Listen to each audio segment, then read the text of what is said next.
সকাল 10টা বাজে গেছে, তুমি উঠছো না কেন? তোমার ঘুমেরও কোনো সিস্টেম নাই, উঠারও কোনো সিস্টেম নেই।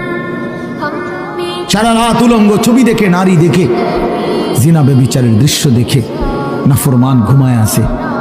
সকাল 10টা বাজে গেছে, উঠারও কোনো নাম নাই।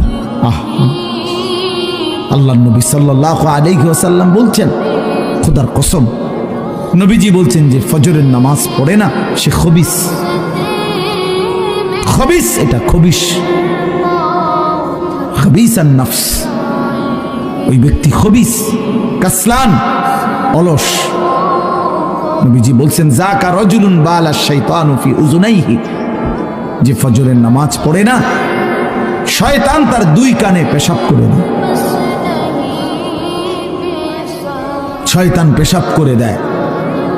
নবী সাল্লাল্লাহু আলাইহি ওয়াসাল্লাম বলেন, ফজরের নামাজ না পড়ে যেই নাফরমান ঘুম থেকে জাগে, ঘরের বাইরে বের হয়, সে শয়তানের ইবলিসের পতাকা নিয়ে বের হয়।